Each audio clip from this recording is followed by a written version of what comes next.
Hello friends, മഹാറ എന്ന് പറയുന്ന bougainvillea ആയിട്ടാണ് കേട്ടോ നമ്മളിന്ന് വന്നിരിക്കുന്നത്. പേര് നമുക്ക് മഹാറ എന്ന് കേൾക്കുമ്പോൾ ഹൈബ്രിഡ് ആണ് എന്ന് തോന്നുമെങ്കിലും പക്ഷേ അത് ഹൈബ്രിഡ് അല്ല, നമ്മുടെ നാടൻ വെറൈറ്റീസ് ആണ് കേട്ടോ. ഒരു കാലത്ത് നമ്മുടെ വീടിന്റെ സൈഡിലെല്ലാം വേലിയരികിലൊക്കെ നിന്നിരുന്ന ഒരു പ്ലാന്റ് ആണത്. കടലാസ് പൂവ് എന്ന് പറയുമ്പോൾ നമുക്ക് ആദ്യമൊക്കെ എല്ലാവരുടെയും മനസ്സിലേക്ക് ഓടി വരുന്നത് ഇത്തരം പൂക്കളായിരിക്കും. അപ്പോൾ ഈ കാണുന്ന മഹാറയുടെ തൈകളാണ് കേട്ടോ ഇത്.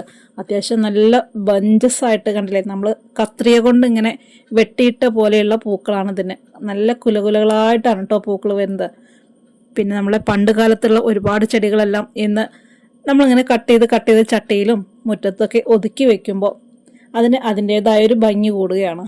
ഇത് നമ്മൾ കട്ട് ചെയ്യാതെ വിടുകയാണെങ്കിൽ പണ്ടൊക്കെ നമ്മൾ വേലിയരികിൽ കണ്ടിരുന്ന പോലെയൊക്കെ ആവും.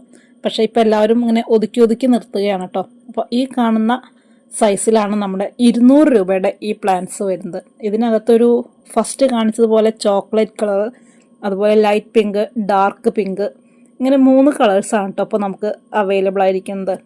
കാര്യമായി യാതൊരു സംരക്ഷണത്തിൻ്റെയും ആവശ്യമില്ലാതെ ഏത് മഴയിലും വെയിലിലും ഒരുപോലെ നിൽക്കുകയും അതുപോലെ കട്ടിങ്സ് വെച്ചിട്ടുണ്ടെങ്കിൽ വളരെ പെട്ടെന്ന് ഒരുപാട് തൈകൾ ഉണ്ടാക്കിയെടുക്കാൻ കഴിയുകയും ചെയ്യുന്ന ഈ 200 രൂപയുടെ മഹാറ വെറൈറ്റി സ്വന്തമാക്കാൻ ആഗ്രഹിക്കുന്നവർക്ക് നമ്മുടെ വാട്സപ്പ് നമ്പർ ഇവിടെ കൊടുക്കുന്നുണ്ട്. അതിനകത്തേക്ക് ഒന്ന് മെസ്സേജ് അയച്ചാൽ മതി കേട്ടോ.